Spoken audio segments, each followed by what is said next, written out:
One thing I never talk about on my YouTube channel is Transformers, which is ironic because I absolutely love Transformers. I actually started collecting those before I collected anything else. This is the Mastermind Creations version of Deathsaurus. It's like DZF Continuum or something like that. This is based on the G1 version of Deathsaurus. I know there's an IDW version, but I wanted this one because I really like the colors and the head sculpt. And to my knowledge, Deathsaurus never shows up in like American G1, but Japanese G1, he was like a thing.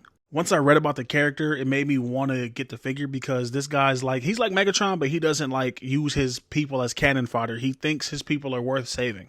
And I thought that was an interesting quality about him. He is evil, he is a bad guy, but he doesn't want to see his soldiers fall just because. The sculpt and the paintwork on this figure are pretty nice. There is 2 or 3 versions of this figure out. One is this one, one's IDW, and one's like an anniversary version. They all have the same body with different things on them. I don't know if you collect third-party Transformers or not, but these things are generally not cheap. This figure was about 180 bucks. But I will say the quality is there because this figure is really nice. Here are the accessories. He comes with this sword with this Cybertronian writing on the blade. And you can see the top of the hilt looks like a top of a Decepticon symbol, so that's pretty cool. Gun and the mace are casted in the same gray color. There's no paint on them whatsoever. It would have been nice to see some paint on here, maybe some silver, some gunmetal, maybe even some dry brushing. It could have been cool. Mace also features a real metal chain. When you're buying this third-party stuff, they kind of go the extra mile sometimes, so it's nice to see. The gun has this really nice feature where the mace ports onto it. You can wrap the chain around the gun and then port the mace on the bottom of the gun. I like this feature because it helps with weapon storage. There's nowhere to actively put everything on the figure. Being able to combine the mace and the gun is a nice touch.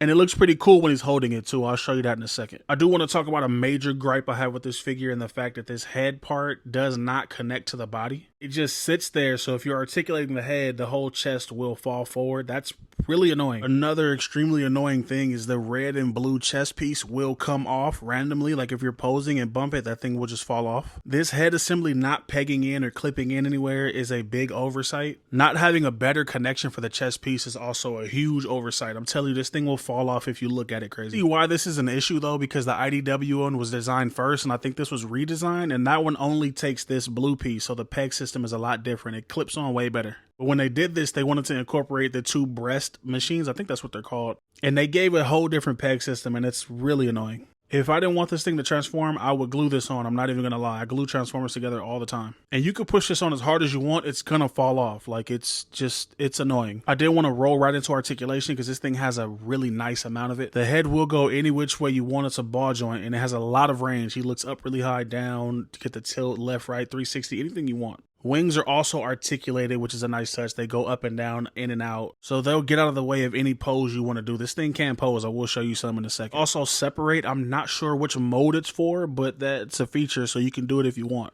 The arms do move up that far. It will hit a T-pose. That's a little bit more or less than 90, but it'll hit the pose. You can move the chest piece out of the way if you want to swivel the arm or put the arm up. It will 360. It kind of runs into itself with some spots, but it'll do it.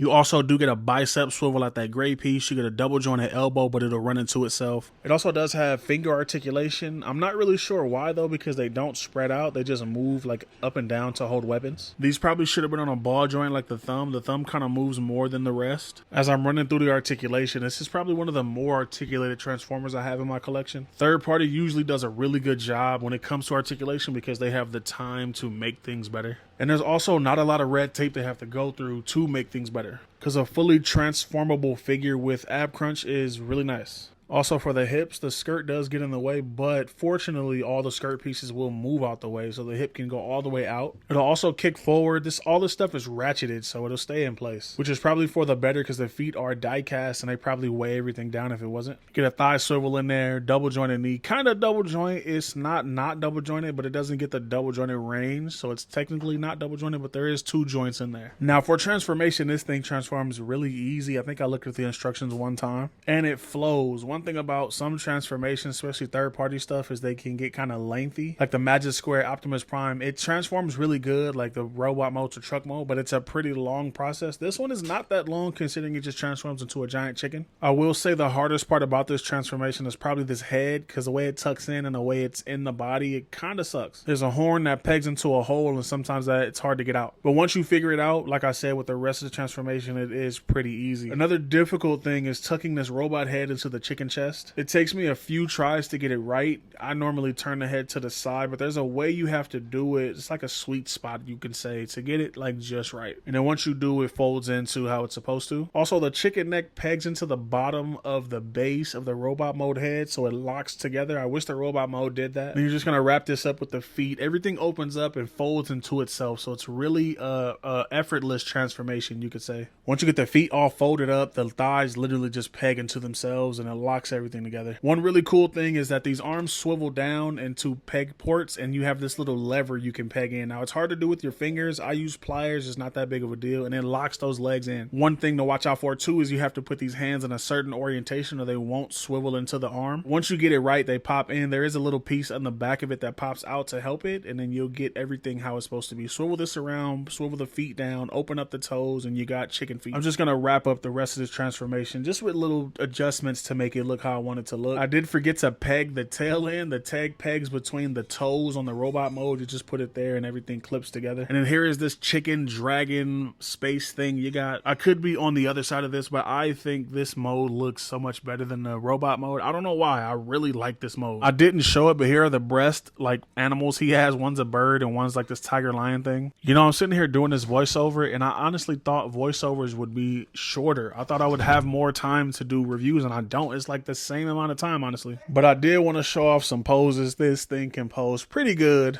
You know, third party really takes their time and makes sure these things can pose how they need to, which is really nice. Also, you can have this guy flying around your room if that's something you want to do. It's an option. Now, for size comparisons, this guy stands at about almost 12 inches tall. It's like 11 and a quarter, 11 and a half, somewhere around there. I'm just going to place it next to some big figs I have close to me. This was Riot from the 3-pack with Venom. I have the Kong Studios Broly because that's probably the biggest figure I have out right now. You can see it's even tall as Broly. So for 180 bucks, you get a masterpiece scale figure. Not that bad. Here he is next to a McFarlane Green Lantern, Mezco Batman, just for scale, just to show you how big this thing actually is. Here's a Marvel Legends Venom from the same 2-pack. Here is a Last Stand Spider-Man. For my final thoughts, this figure is great. I really like it. It does have a few things that hold it back, like the head not pegging in and the breastplates coming off extremely easy. But for the design, the sculpt, the paint, and everything else besides the things that are bad, I really like this figure. If you want one, I have a link in the description directly to Big Bad Toy Store where I got it from. Big Bad Toy Store has thousands of options. As long as you use my link, I get a little kickback from whatever purchase you make. I also got to give a huge shout out to everybody who uses those links currently, because I never would have reviewed this figure if it wasn't for you guys, so thank you. Also, if you don't know who Deathsaurus is, hit the Googles. He's a badass. He literally opposes Megatron. He's a Decepticon, but he deposes Megatron because he does